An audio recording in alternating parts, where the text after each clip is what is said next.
In this video, you'll learn how to create a REST API using Claude Code and Node.js.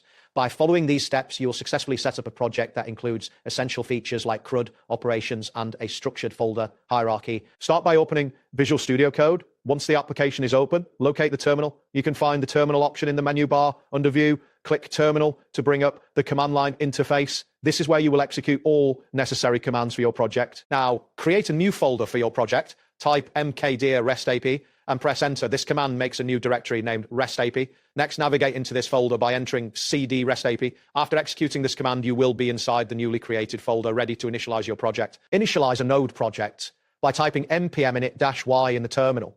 This command sets up a new node.js project with default settings, generating a package.json file in your project directory. You can confirm this by checking the folder contents. To install the necessary dependencies, enter npm install express cores and press enter. This command installs Express, a popular web framework, and cores, which helps manage cross-origin requests. After the installation finishes, you'll see the updated package.json file reflecting the new dependencies. Next, you will open Claude Code in the terminal. Simply type Claude and hit enter. This command launches Claude Code, allowing you to instruct it on what to build for your REST API. You will see a prompt indicating that you are now inside Claude Code.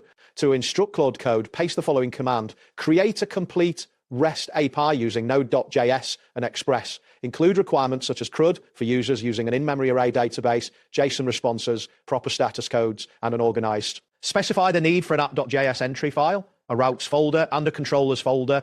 Claude will then generate the complete folder structure and file contents for you. Once Claude has finished generating the files, you need to write these files into your project directory.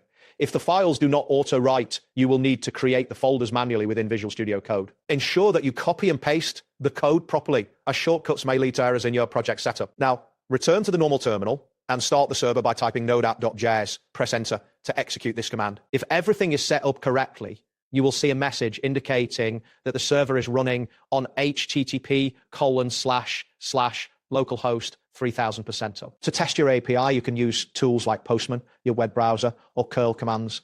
Begin by testing the routes. For instance, to retrieve all users, use the get method on http://localhost 3000 users.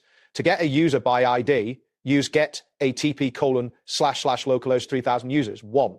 To create a user, send a post request to http://localhost 3000 users with a JSON body containing user details such as name and email. You can also update a user with a Qt request at http://localhost 3000 users 1 or delete a user using the deletate method at the same endpoint. These operations will help you verify that your REST API is functioning as intended. If you wish to enhance your REST API for production use, instruct Claude by typing upgrade this REST API. Include additional requirements such as adding MongoDB, JW2 authentication, middleware, validation, environment variables, error handling middleware, and implementing the MVC architecture. After providing these specifications, install the necessary packages by entering dm npm install mongoose JSON web token bcrypt.tone. That wraps up today's guide.